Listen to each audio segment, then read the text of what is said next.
Dispenser going up.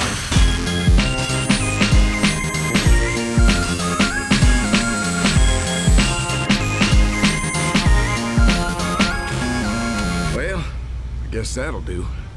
When I play Team Fortress 2, it always goes like this. Me and 11 other people from around the world band together and coordinate a tactical move in order to achieve victory against the opposing team. Soldiers bomb the enemy medics. The spy saps the sentry just as our Ubered Heavy rounds the corner to mow down the defensive hold. Engineers move their teleporters forward to keep that pressure up, and the scout wreaks havoc on the back lines in order to give his team the opportunity to edge that cart just a little further forward until finally, at the very last possible moment, the cart is tipped over the edge and the bomb explodes, cueing up the victory music once again while everyone types GG in the chat. Like that's ever gonna happen. Oh, look at Okay, yeah, there is something very important about this scenario that I did leave out. Sorry. The entire reason why this incredible sequence of teamwork happened is because less than a minute earlier, this simple little voice line rang out across the map for everyone to hear. Mission ends in 60 seconds. You know, when Ellen McLean recorded that almost 20 years ago, I doubt she knew just how impactful it would be on the outcome of literally every single Team Fortress match. Because before that voice line played, the atmosphere of this server was completely different. Nobody was coordinating. Nobody was thinking about the path to victory. Nobody was focused on the objective at all. The soldier was trying to market garden the engineer, dominating him. The spy was going for a stair stab for the 5th time in a row. The engineer was AFK, and the scout, well, he was still back there messing with the backline. But it wasn't for the team, I can tell you that. He was just doing that because it's funny. This is TF2. You know, this is what it is. This is the entire point of this game to most people, really. Everyone is in their own little world, trying to achieve their own individual outcomes. But when this lady gets on the loudspeaker and lets everyone know that there's only 1 minute left suddenly, then the entire point of Team Fortress 2 stops being individual and becomes a team effort. There's a name people give this phenomenon you may already know. It's called a pub push, and it's basically just that last hurrah that the team gives when the difference between their loss and a continuation of the match or total victory is less than 60 seconds. It could be a complete shutout for 10 minutes straight, but when the time for a pub push comes, it's often the silver bullet. But why is that? Like, why don't people just do this all the time? The objective doesn't suddenly appear at the minute mark, it's there for the entirety of the match. Like, why does nobody seem to care about winning unless the prospect of losing is suddenly presented to them? I don't have the definitive answer to why pub pushes happen so consistently. I'm not a psychologist, but I do have an interest in game design psychology, so I do have some theories. The main one being that despite the word team being in the title of this game, intentional and formulated teamwork in Team Fortress 2 casual mode is, by design, an illusion. It simply does not exist. Real quick though, I wanted to talk about the sponsor of this video, food. Factor's food specifically. Breakfast, lunch, dinner, dessert. Every meal has been figured out ahead of time, and all you have to do is eat it. No prep, no mess, a multitude of options to pick from, 35 different meals with more than 60 add-ons every week, and they have stuff that applies to diets like low calorie, extra protein, and keto. These meals are always fresh, never frozen, and are made with high quality premium ingredients. I don't know about you guys, but I don't like going into the grocery store. The grocery store is outside, and people are outside. Factor cuts down on the trips that I gotta make to the store, so there's more time for gaming inside. So why are you wasting your precious gaming energy? Head to Factor75.com and click the link below to use Dane50 and get 50% off your first Factor box and 20% off your next month of orders. That's code Dane50 at Factor75.com to get 50% off the first box and 20% off the next 4 boxes. It's a great deal, so give it a shot. Thank you to Factor for sponsoring this video. So the first thing I want to talk about, stalemates. Stalemate. Seems like the major frustration aimed at certain maps usually boils down to the phrase, it's too stalematey. Typically, these maps have extremely difficult to push choke points, limited flank options, perfect sentry spots, oppressive sniper sightlines, or easily spammable areas that just prevent teams from maintaining a foothold long enough to coordinate an offensive maneuver. This can be very frustrating, but I believe that without these stalemates, Team Fortress 2 would not be the game that it is, and honestly, I don't think it would be very fun. I know that I can't be alone in this when I say that my least favorite matches of TF2 are rolls. When one team just blows through the other without much resistance, and the game is just over in less than 5 minutes. You can blame team imbalance for this, sure, you can blame Valve's flawed matchmaking system, or you can blame the team stacking Discord goons. All of these completely valid reasons, but I think an underrated reason for rolls is actually just payload, the game mode. Especially on my own servers, Payload is an extremely popular game type, and for a good reason. I think it's as close to a perfect pub environment that you can get. But the truth of the matter is, Payload is essentially designed in a way where it encourages rolls. The secret to winning Payload is simple: momentum. If you consistently get 4 or 5 people on the cart at once, you can capture 4 out of 5 points in just a few minutes, easily. If you get some people who know how to spawn camp effectively and prevent engineers from setting up on forward points, you will be pushing to last in no time at all. And so then, there's the last point. Think of any Payload map's last point. How many hours of your life have you spent pushing just that particular point? Payload is designed in a way where the first point is supposed to be the easiest for blue to capture, and the last point is supposed to be the easiest for red to defend. You could think of the Payload experience as a ramp. And while there are many games I've played where I can't leave Badwater's first spawn room because I get blasted by 12 players as soon as I stick my pinky toe out of the door, I always feel like the diagnosis in that situation is just an unlucky distribution of players. But even in the games where teams feel evenly matched and everyone is pulling their own weight, 9 times out of 10, all the blue team really needs is a little bit of momentum, and we're all back to pushing last again. And despite what may sound like criticism for the design philosophy of Payload, I still maintain that it is the perfect pub game mode, and most of my favorite maps in TF2 are Payload maps, because yes, the stalemate that you run into at last is not only baked into the design of the maps themselves, I believe it's baked into what makes TF2 worth playing in the first place. I don't want to stomp the other team in 5 minutes. I don't want to get stomped. I want to have an excuse to run around and shoot people for 20 minutes, to have enough time to sit in a choke and get into scraps, to dodge spam and to dodge back, play Team Fortress 2. This is getting into what I think the most important definitive element of TF2 is from a gameplay standpoint compared to other games in the shooter genre. The joy that is extracted from playing this game does not come from the macro, it comes from the micro. For example, in a BR shooter like Fortnite, you are the happiest when you get a victory #1 Royale.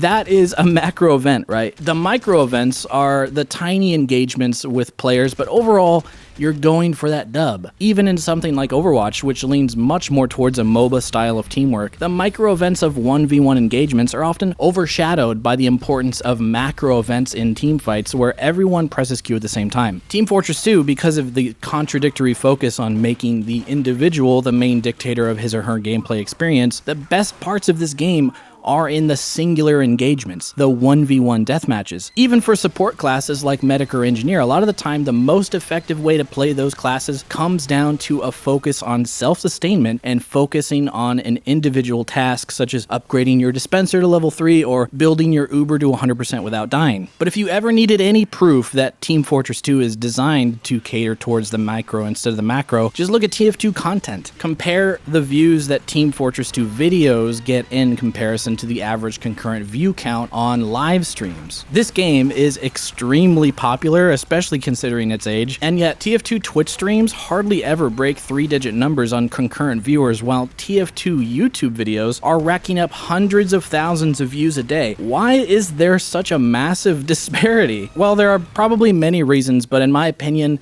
a big reason is because watching someone pub in TF2 in real time is honestly kind of boring. It can be like a chill experience for sure, like it's good background noise to study or relax to, but it's not really engaging because at the end of the day, when you're playing TF2, you're not creating a story. And live streams in particular are the most engaging when there's a story being told, one with a beginning, middle, and end that has some level of stakes behind it all. This is why Battle Royale games and MOBAs are so incredibly popular on Twitch. You tune in and you are compelled to stay and watch because you want to know, will the funny streamer win the funny game, or will he lose and make a funny face? Compare that experience to tuning into a live stream of a Team Fortress 2 pub in which there are really no stakes at all. Will the streamer win the pub? Like, who cares? Winning in TF2 doesn't really matter. It's all brownie points. It's unimportant by design. Even when it comes to the entirely cosmetic casual mode badge, the outcome of the match doesn't affect how many experience points you even get. There isn't really much of a story being told when you play TF2 casually, which is why the main sub-community that sees the most relative success in TF2's Twitch scene are the competitive players who are consistently playing in organized pickup games, scrims, and matches. And as far as I know, the only TF2 streamer who has been able to consistently make a living from streaming TF2 is Banny, and it's because he has two hooks to engage sticking around and watch him play. One being that he's just really good at the game, which is fun to watch in a pub environment, and two, he consistently plays competitive lobbies, which by their very nature create stories that you want to tune into and see to the very end.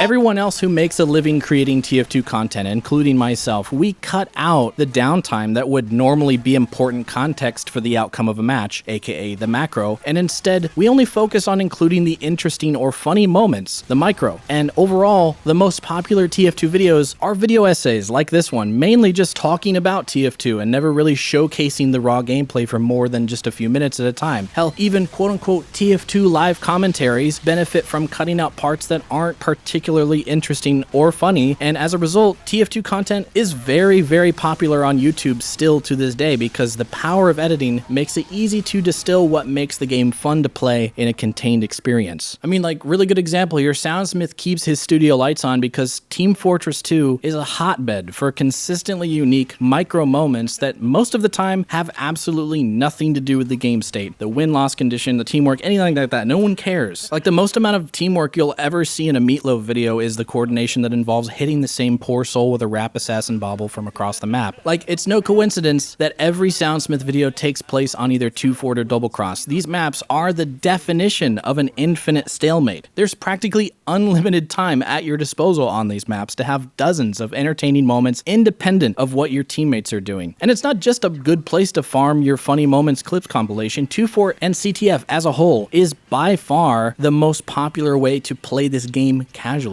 So at the end of the day, Team Fortress 2 is just an objective-focused FPS that is secretly just a full-on team deathmatch arena. And it's been this way for almost 2 decades now, so how on earth does anyone categorize this game as a team-based shooter when teamwork is hardly on the mind of the average person who's booting it up? Well, it's not that teamwork in TF2 doesn't exist wholesale. Players do occasionally communicate in voice chat, and lobbied groups are definitely more likely to coordinate with each other. And obviously, there are competitive leagues where people play the game with the sole intention of coordinating with their team in order to win. I do believe, however, that teamwork in a casual setting is merely simulated, subtly encouraged, procedurally generated.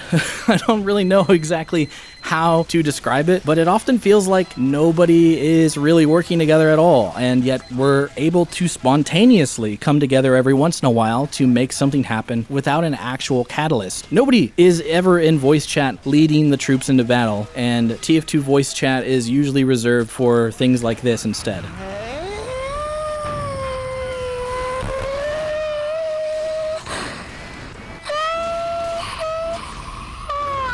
So what the heck is going on? How are people coordinating, largely on accident, so often in this game? If you thought the answer this whole time was that Team Fortress 2 is a timeless masterpiece, you're right.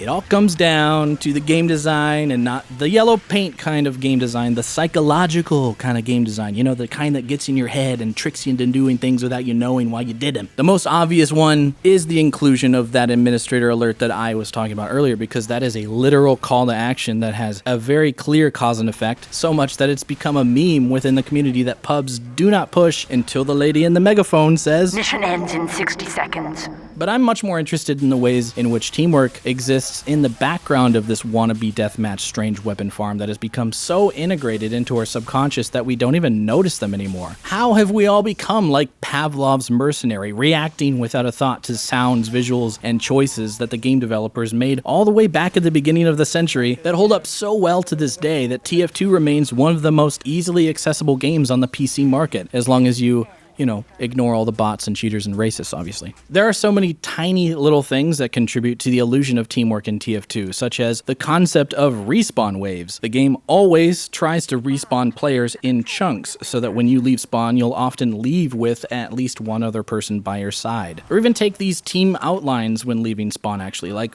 that is there so you can quickly see where your team is gathered at without having to purely rely on sound. But on the subject of sound, voice lines are definitely where a lot of subtle teamwork encouragement comes from, for sure. I mean, the voice lines that you can do yourself from the menu is more of a direct form of communication, obviously. You can often wordlessly let your pocket know that you're about to ubercharge them by pressing Z and then 3. But there are voice lines that consistently automatically play when something happens in the game, like when the cart stops getting pushed, or the automatic thank you response that your character will say after taking a teleporter. Much obliged, Parker. Wait, why is the engineer thanking himself for building his own teleporter? Or the automatic thank you voice line that plays after a medic heals you. Appreciate it, Doc. These voice lines, after you hear them enough, can often blend into the background sometimes, but I really do think that, especially for new players, hearing literal positive reinforcement being directed towards you for doing something that ultimately helps your team, that really helps get it into a player's head, whether they recognize it or not, that what they did was a good thing and they should continue doing it. They think, I should keep building teleporters because the funny Russian man says, "Was good trip," after he takes it. Oh, I should Uber the soldier because when I do, he does that funny scream. I should air blast the burning scout because he's running around shouting, "Fire, fire, fire." This is a fantastic example of the game recognizing that encouraging actions that contribute to the macro, such as doing something for the good of your teammates instead of yourself, should be achieved by creating these fun micro moments driven entirely by the TF2 cast's iconic and expressive personalities. Another thing that I think contributes a great deal to this teamwork illusion is the domination mechanic, believe it or not. If you're like me and have never been dominated in your whole life, I'll explain what dominations are. After you get killed 4 times in a row by a player without getting a kill or assist on them, they are essentially given a little badge above their head that only you can see that lets you know that they are owning you right now. So either get revenge or rage quit. Now, this mechanic, I feel, may be a little controversial in today's gaming landscape. Like, I bet you like $20 that if TF2 came out today, dominations would have been removed in playtesting due to it making players feel bad for dying too much and hurting their egos. But I actually really love this mechanic because it contributes that much more to the idea of subtly encouraging teamwork. See, TF2 is a neat game in that individual players, given that they put in the hours and practice, can get very, very good at this game. There's a high skill ceiling, it's a very fundamentally and mechanically demanding game, and I mean, it's generally accepted that you don't really truly reach the beginning of your potential in TF2 unless you've sunk at least a few thousand hours into it, which is insane if you really think about it. So it's by design that there will always be at least 1 or 2 players on the enemy team who are just absolutely shitting on everyone, who are just a complete menace, and who are just inexplicably allowed to roam free and get every kill with ease. With the domination mechanic, you'd think that these players are getting rewarded. I mean, they have this cool little badge next to their name that displays how many noobs they've pounded into the ground and how many years they've stayed up practicing their rocket jumps and air shots. But in reality, they're being slightly and subtly nerfed. They're being given a small, imperceptible debuff that they are likely not even aware of. The more dominations that they rack up, the more that they are at risk of being the victim of the teamwork illusion. You see, the answer, always, to a rampaging carry player on the enemy team with a godlike killstreak and the medic latched onto them with a Kritzkrieg is simple. Focus fire. But how unfortunate. Focus fire is a team effort. You have to coordinate that. You have to somehow let everyone know that this particular player needs to be shot at by the entire team simultaneously, but you're too shy to press your push to talk button or you don't want to wake up your grandma. So that's where the domination mechanic comes in. The more people who are being dominated by this guy, the more likely it is that they will all see this problematic gamer with a big blinking sign over their head that says, "Get revenge on me, your ego demands it," and focus this guy down. And the best part is, none of them even realize that it was a team effort when this happens. In reality, the motivation to shoot him on sight was to get their own personal revenge and then taunt afterwards. But what they really did was contribute to a spontaneous moment of focus fire at best, and at least take out the other team's carry and allow the rest of the team some respite for 20 seconds. Getting that satisfying find revenge was a micro moment that can snowball into a macro event. And the most impressive part about all this, in my opinion, is that the illusion of teamwork is not a trick. If you think about it, it's an answer to a problem that anyone designing a team-based objective-focused game has to answer. How do we get these anti-social beta gamers to occasionally work together without requiring that they get into voice chat to explicitly explain what they were about to do, while also maintaining that fun element of micro moments that make up the majority of the entire game's experience? See, this is why I am not a game designer. I'm not smart enough to come up with solutions like this, but I can definitely appreciate them, especially when you consider that TF2 was designed so long ago. You could certainly say that they were ahead of their time, because nowadays, pretty much every game where the illusion of teamwork exists, TF2 has been a jumping off point, which has been expanded upon in various ways, many ways in which I would love to have seen added to TF2 at some point, but yeah.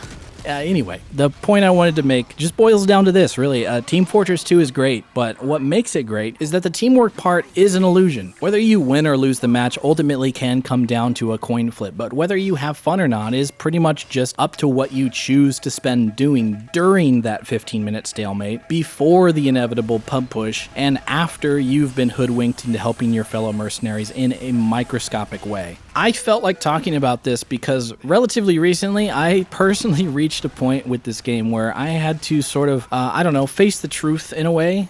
For a long time, especially in the last couple years, I'd always felt frustrated with how unseriously my teammates seemed to take the role that their class choices bestow upon them. I found myself getting upset, even angry at my team for not taking advantage of opportunities or not dedicating themselves to the objective, a goal that I believed had to have been shared between myself and everyone else in the entire server. But the truth of the matter is, the lack of sameness in mindset contributes a great deal to what makes Team Fortress 2 memorable in the long run. I think back to my favorite moments while playing this game, and hardly any of them have anything to do with winning or losing. Practically none of my true enjoyment has come from the macro moments, and sure, those moments are satisfying. It feels great to come together with a group of strangers and make something happen, and I love those moments. But that's just a piece of a greater whole of this game, and I was unnecessarily making my own gameplay experience worse by allowing only that piece to dictate my enjoyment of playing it. Like, I'm not kidding when I say I used to get genuinely mad at my team when they let me down. Like, I would get angry at a video game. It was only when I realized that I was getting upset for literally no good reason at all and decided to consider why my experiences were consistently like this that I came to realize that I had felt entitled to a phantom. A thing that does not exist on purpose. A random event in a greater arena of organized unpredictability. I had to let go. I had to accept that teamwork is and always has been an illusion. And what do you know? I started having fun again when I started thinking like this. Does this mean that I don't get frustrated with this game anymore? Absolutely not. Does this mean that I've changed my mind about random crits? Hell no. But I hope you enjoyed listening to me rant and rave about TF2 for a while. I appreciate y'all coming back and watching my videos. There's more to come soon, so I will talk to you nieces and nephews next time. Oh, also, if you enjoyed this more casual style video of me kind of chatting over gameplay, then you should check out me playing games with my friends on the Maximum Damage channel. We played Baldur's Gate 3, we played Plants vs. Zombies, a classic. We're coming out with more of these kind of, I don't know, I guess you would just call them Let's Plays or like a Game Grumps Oni Plays style of commentary. Yeah, if you're interested in seeing me play other games besides TF2, go and check that out. Here's a clip from the Plants vs. Zombies one. Sounds like rain hitting a tin roof and all. Yeah, but look how many nuts I have. I hate it. Dude, I love that sound. Specifically, you get that sound when you hit the bucket, guys. Oh yeah, the with ting the ting peas. ting. Yeah, I love hate that. Super satisfying. This is Honestly, like this game is so well made. Feels like there's rats in my ears or something right now. Sound design is so good. I love the rats in my ears. Evil. I love evil rats. I'm loving the rats in my ears right now.